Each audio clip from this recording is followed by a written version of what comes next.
So a follow-up question on this, like generally we see when the interest rates become unaffordable, when they go too high, like for example in India the RBI increased repo rates from 4 to 6.5% in a very short span of time. Yeah. In US we are seeing the Fed has raised interest rates to the tune they were in around the time of global financial crisis. They're at decadal highs, right?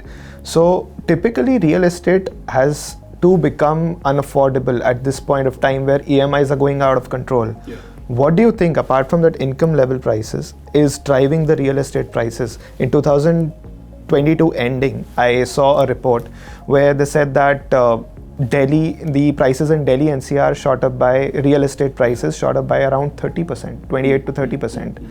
Whereas our Nifty was during that particular year was just up by 3 to 5%. So what do you think is driving such rally in real estate prices? See, क्या होता है? A lot of times we have a tendency to analyze something like till now whatever I have been talking to you is all rationality and logic, right? You asked me about yields and affordability and some cities which could see a traction of population coming in, etc. That is all rationality and logic.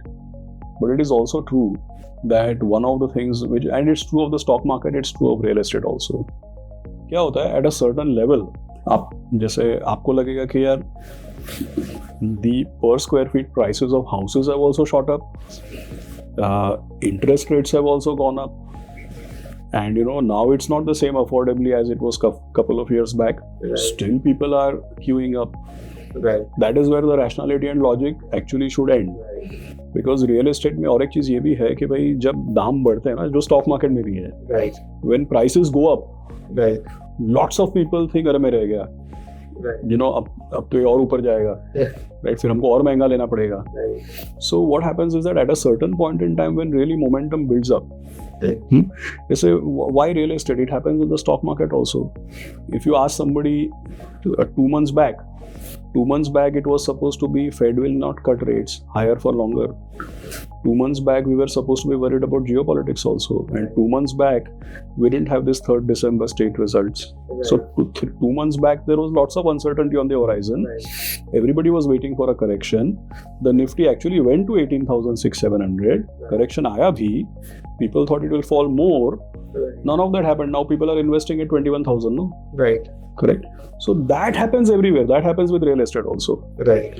But it is for every individual to see where the rationality and logic is and where it has broken those boundaries. Yeah, that's the point. So like what you're saying is human beings are not rational creatures, and so comes with their behavior in the performance of equity markets and real estate.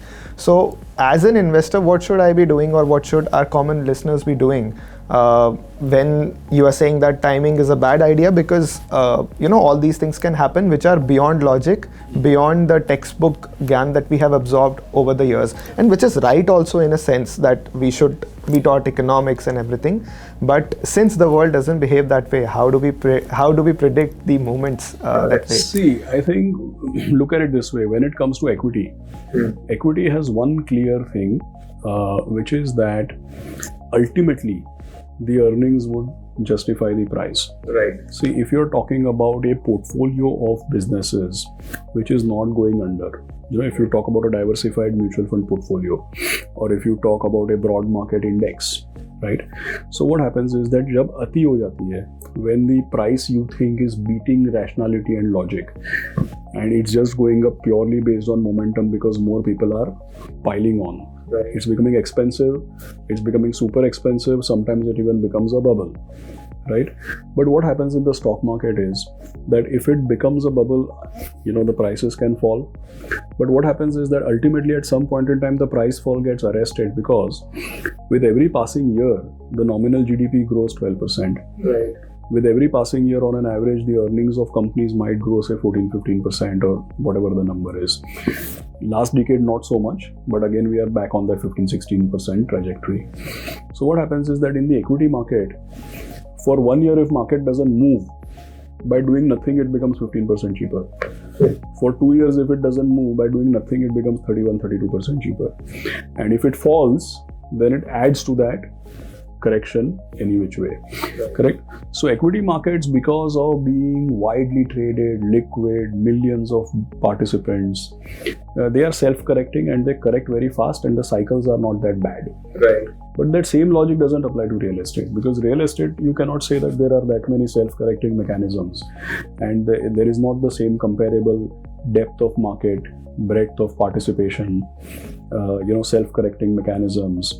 Not everything is a piece of commercial real estate earning 8% yield, right? I mean, there are many things which are unproductive, like land could be unproductive. Super expensive residential real estate, it could be unproductive with 2-3% rental yields, right?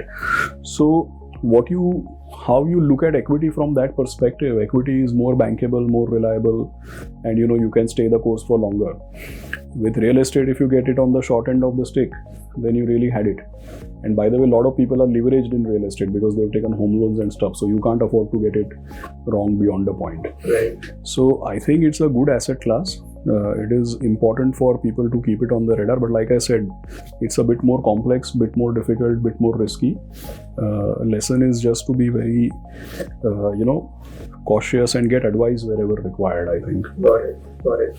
So, coming to the next question around decoupling of markets and the behavior of Indian markets alongside the US. We see a lot of correction and, volatility swings in the Dow Jones index, the NASDAQ, but we didn't see that much of a reaction in the headline indices as far as India is concerned. Do you think that India is decoupling? Not really. See, I'll tell you what, stock markets in the short term do get coupled. So let's take an example. In March 2023, for instance, when Silicon Valley Bank, Signature Bank, and few banks went under in the US, and it was supposed to be, briefly it was felt that it's going to be the next Lehman Brothers kind of thing. We corrected significantly. From nearly 19,000 we went to 16,600. Correct? Then you take an example of May 2022. In May 2022, when geopolitics became a big deal and US interest rates, continuously being hiked, rupee depreciation and so many things, oil was 129. Most people may not remember, it's hardly a year and a half back, Nifty was 15,200. Right? So what I would say is that decoupling can be spoken of only at economic levels or at corporate performance level and over a reasonably long time frame like 3, 5, 7, 10 years. But decoupling as it relates, and only that can cause stock markets to decouple over a longish time frame. Right. But in the short term, the global stock market is one stock market. I mean, tomorrow if there is some bad news and the Dow Jones crashes, we will experience selling here and we will also decline. But how fast we recover, to what extent we recover, and subsequently how our performance shapes up, there actually, if you ask me, only economic or corporate performance related decoupling or asynchronicity will help us. Right. Stock markets in the short term do get synchronized, and I'll give you one last example. Bulk of the money which used to come into India used to come as a basket, like say global emerging markets or say BRICS. Right?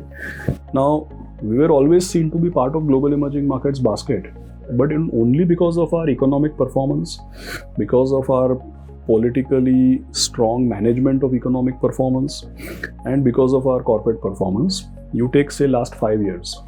Global emerging markets benchmark last 5 years in dollar terms has given negative return. India has given almost 9% positive return in dollar terms. That is decoupling. But that has happened over 5 years, 10 years. In the short term, if there is selling in the emerging market basket, you will see selling in India. Okay. Correct?